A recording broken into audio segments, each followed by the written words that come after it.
Yo, what is up YouTube? It's your brother RJ back at you again with another video. Alright y'all, so now the video we finna react to today. Okay, I'm stupid.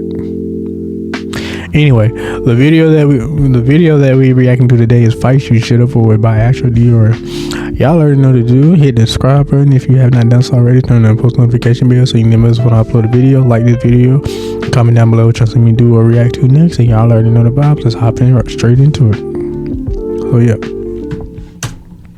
Fights. There's nothing like getting into it with someone. That mixed feeling of rage and fear can either result in victory or leave you seized with both arms stuck in the air. I've seen every altercation scenario, and I'm not gonna sit here and say I promote violence, but for your well-being and your sanity, you better know how to whoop somebody's ass. That being said, allow me to present to you worst types of fight. First, the hothead. Fight about anything and typically have nothing to lose. Getting mad resulting in violence over the smallest things. There's definitely levels to it. I formerly was like a level 1, usually ready to flash whenever I felt disrespected, couldn't turn the other cheek, but I feel like that's commendable. The ones that I'm talking about here are the enforcers of said interaction. They have no rule book, no moral compass. Person they woofing at could be their age, their weight, reciprocating the same energy, or it could be the old 40-year-old man that was just trying to give game. Struck a nerve in the hothead, and now he disrespecting his family and drunk. My younger cousin was the epitome of a hothead. Definitely cooled down as he got older, but it didn't matter. He'd argue with adults, elders, but when it came to somebody around our age, it wasn't no talking, it was only fighting. Put it into perspective, me and my cousin were eating a bowl of cereal one day. He tried to tell me I couldn't have the last bowl of cereal. I poured it anyway. Poured it, look over him, he gonna steal off on me. My cousin had real issues. He would just start something so he could get mad.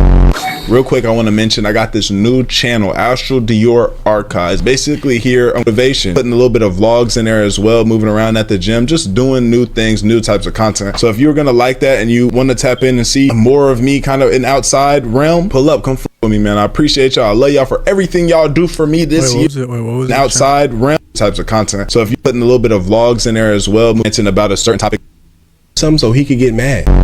Real quick, I want to mention I got this new channel, aviod Archives. Basically, be great.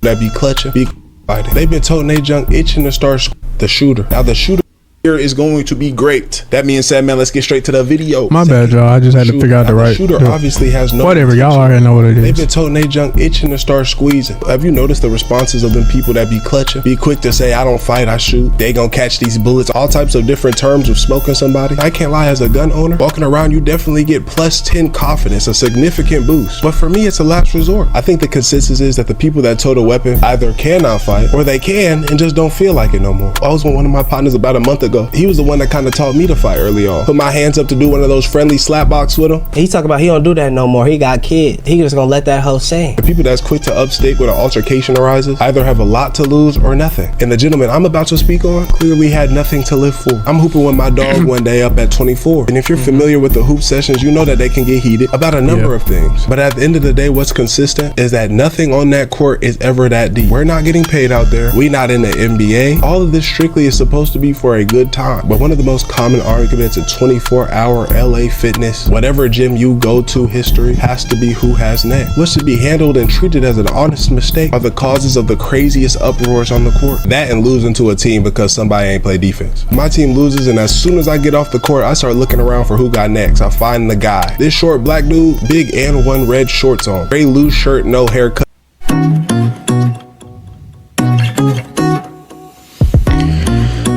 Get these dads out my face.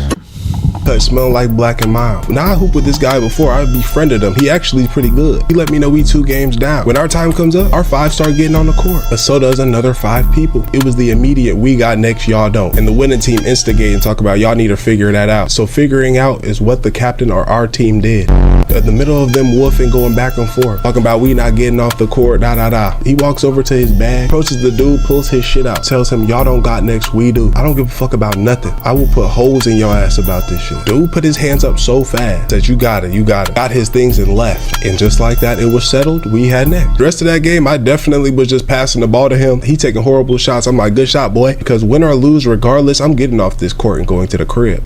Third, the jumper. People that be jumping gotta be the most hated. Nobody likes when a nigga is jumping one person. It's a nasty look, and it's the ultimate sign of disrespect. You really have to have no moral compass to be with 4 other people and start whooping on one dude. I was raised up on fair one. Unless your partner or family member was getting whooped too bad. In some cases, I ain't gonna lie, you need to jump in and stop this. But anytime that I've seen somebody get jumped, each time it was pretty bad. So those instances were enough for me to be like, I cannot go like that. Till I almost went like that.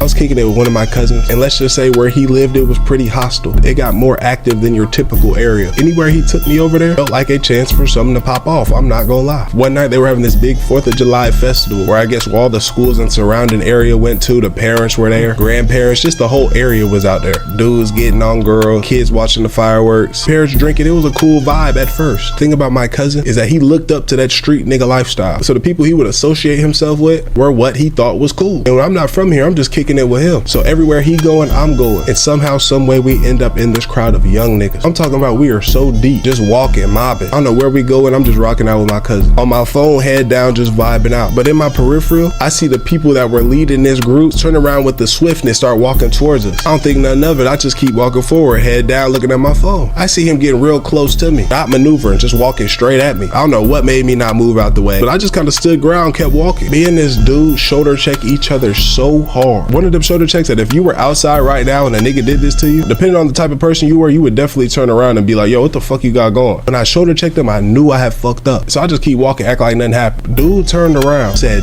duck head ass nigga. I'm talking about stopped everybody in their track. I turned around. He said, watch where the fuck you going. I start getting a good look at this individual. And let's just say this is one of those niggas that go towards the fire, trying to figure out who he talking to. They looking around. Whole time he looking dead at me. We see each other. He say, if I ever see you again, you watch where the fuck you going. Spaz and woofing. And his demons around him is looking ready to purge some. But when he turned around in anger, continued on his way, my cousin turned around, looked at me and said, who is he talking to? And I just shrugged my shoulders like, I don't know. And I think the only reason why they ain't blitzed me, because he saw that I was a little bit younger than him. For the remainder of that night, I can't lie, I was quiet as shit. 4th, the guy who can't fight. Let me explain why getting into it with somebody that cannot fight is so ass. At that moment when you see it's possible it's gonna get taken there, either by their stance, their demeanor, maybe they try to swing on you, but you realize that they can't fight, you really start to actually feel bad for this person. Like, am I really about to do this? Am I really gonna beat up on this person? You can always tell the person that can't fight when either when a confrontation arises, they are allowing themselves to get straight bitch. This one dude was woofing at this nigga so bad, saying the worst of the worst things, talking about that's why your dad is gay. That's why your mom is getting fucked by some guy you don't know.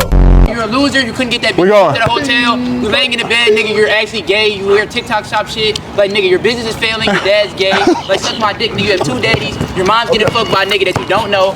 I'm talking about the heavy hitters, the shit that you cannot allow. All that nigga said was, yeah, all right, buddy. What do you mean? There's certain things that if I hear will send me off of the deep end. You can tell this was hurting this dude, but he was just sitting there taking it because he knew if he got into it, he would not have only got bitched verbally, but physically. The other person that cannot fight is the one that's steady talking, make every excuse. I don't fight because I see red, bro. What am I gonna get out of fighting him? I'm just gonna whoop his ass too bad. These people just be trying to scare people out of the confrontation, so that way their true colors don't get shown. And it's as soon as they get down, you realize this person is not well equipped for this situation. I seen the dude think this was a TV show. Hit him with that, you can have the first shot, come on. Stole off on this man. Balled up, head down, armadillo style. The other interaction was with me. Me and this dude got into it. He gonna push me in the back when I'm walking off. I turn around, open hand, smack this man. He called himself squaring up with me. Put his hands down and be like, it's not even worth it. Basically just allowed me to open fire on this man. 5th, the guy who can fight. And I'm not just talking about the normal guy that know how to defend himself. I'm talking about them well-trained motherfuckers. One thing I've learned is that these well-trained niggas do not have a look. They come in all shapes and sizes, literally. And they be the kindest, coolest people too. I met this white boy in college, shaggy hair, skinny. We used to help each other with homework. Come to find out, his dad's been training him and all his sisters since they were born. His family owned a whole gym. He had been kicking people ass for 19 years, but I wouldn't have expected it. And when I really realized this was when I started boxing training myself. Towards the beginning of the year, I started boxing at a gym. My first week, Monday through Wednesday, it was just teaching technique, how to throw a punch, really just offensive stuff. After class that Wednesday, our coach said, make sure y'all bring headgear and mouth guards tomorrow. But yeah, I know I ain't saying much in this video, but yeah, I will say this, bro. Yeah, the people who can fight the most, they definitely do be looking kind of like you would think that they can't fight. Like, you would think they look like a nerd or like one of them dudes that just play video games or anime. Bro, them be the craziest one, bro. Them be the ones that really can't fight the most. So yeah. Sparring. I was like, damn, that was fast. But I made sure to show up with my stuff. First dude I sparred ever was this short Asian dude. Didn't speak too much, pretty kind. When that bell rung for us to start boxing, this nigga was hitting me with a barrage of punches I couldn't handle. I'm covering up, getting tired as hell. Hardly able to defend myself. He breaking through guards, uppercutting. I'm talking about everything. And when I realized it was really serious, he hit me with a body shot that made me go, ooh. This man stopped for a second and said, are you okay? Is anything hurt?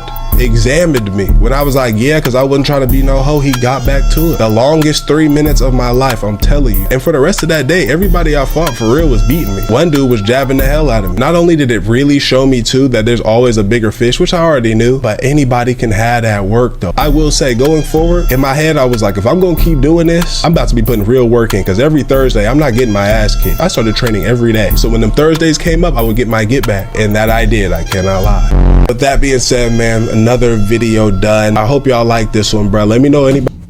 Well, y'all, that was actually your fight you should avoid. If y'all enjoyed the video, y'all learn to do subscribe to my YouTube channel, turn the post notification bell, share this video, share your cool stuff, comment down below, chance to react to next, and leave a like on this video. And without further ado, it's been your boy Archer, and I'm up out of here. Peace.